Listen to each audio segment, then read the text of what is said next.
Okay, it's Gurpreet is saying it's on its way.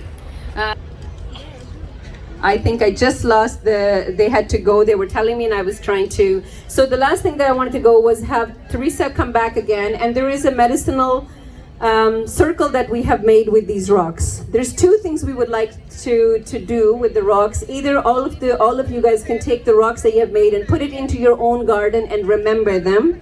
Or please come with us after having the pizza and we will go put these rocks into the bear. Through this heat and that today. So with one of our teachings and that, we honor all four directions.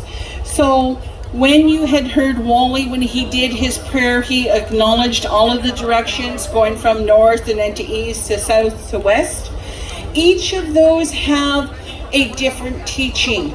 Also, each comes with a different color representation as well too.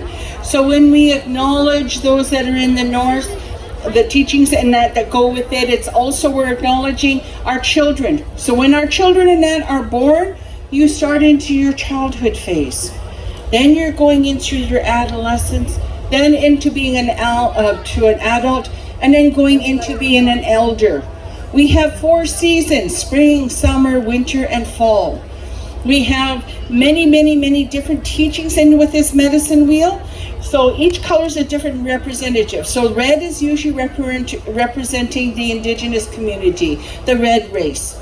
Then you're going into the yellow, which is usually a significance for our Asian brothers and sisters. And then when this is the little number of colors. So we usually do black, acknowledging the Black nations. And then we also use white, honoring those white nations. So it depends on, there are teachings that are here in BC, there are teachings that are into the prairie provinces, so north and south into Canada and the United States. So each all have little bit of different teachings about the medicine wheel. So when we lay down these rocks, this is a sacred place. These are sacred teachings that go with it. So what you're doing, you're going to the ancestors, you're honoring Mother Earth. So with that teaching, there is also another medicine wheel that you may want to even take a look at. So if you guys are familiar, down in Newton, behind the recreation center, there is a community garden and there is a medicine wheel there as well. People can go down there and pray, even if you want to lay your rock there. You can take a representing that here to take home with you, or as Maren had mentioned, over into the garden.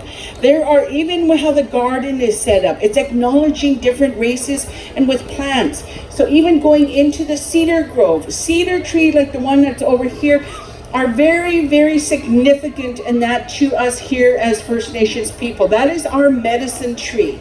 We harvest the bark in there that would make any of our regalias and information. We use the medicine in our smudging.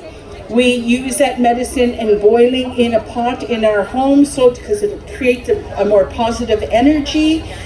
So we honor all of the plant life and that goes with it. So the seasons go in through our medicine wheel, our healing journey. I'm not going to, part of this is flying off my head here now because I'm having a heat meltdown. Forward, light a candle and take a rock and tie a ribbon around the tree.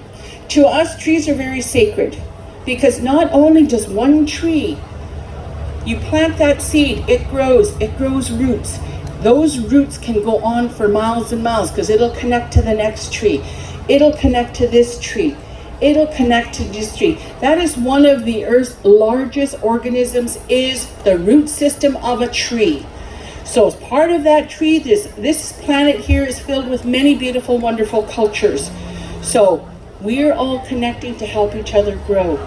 So, thanking Mira for everything for this event and that today, as hot as the 42 degrees got. It's been a wonderful day and we feel the love. I'm glad you're here to hear the stories. There are many, many, many stories. I work with our elders in our community as well too. They're hurting, but you know what? In order to fix something, you'll have to break that wound. You have to get the pus out. You have to let it heal, and it'll heal stronger than what it was before. So that's what's happening when we deal with racism, discrimination, harassment in all of our communities. So thank you. Come forward. thing that in the communities, these things still happen on the streets. You know, it's not right. And we do have a connection. All of us have a connection. It's called being human. And when you're human, you hurt. When you're human, you laugh. You feel bad for other people that are not your race or your religion because they're hurting. And that's what we like to do. Not like to, but that's what we do. And that shows us today, with you guys all coming out here today and helping us moan our grief right now. Is yeah, we'll share it all the time. Call us if you need us, kind of thing. And yeah, Creator, we give thanks for this day and all days. We give thanks, Creator, we're able to come here and see our community come together with us. It's the first time I've noticed this, and 71 years old, you know, and it's got to be coming more and more and more, which it is. But we give thanks for this opportunity to come here and heal with somebody, and we know what they're going through when they're hurting. So we ask Creator to all walk in a good way. For this we'll be eternally grateful. Oh, Mataki Asi, Tanzi, Mikwich, all my relations. Oh, hey, hey, yakio, yakio, oh, hey, hey, yakio, hey, hey, hey, yakio, yakio, hey, hey, yakio, yakio.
Yakio, hey, hey.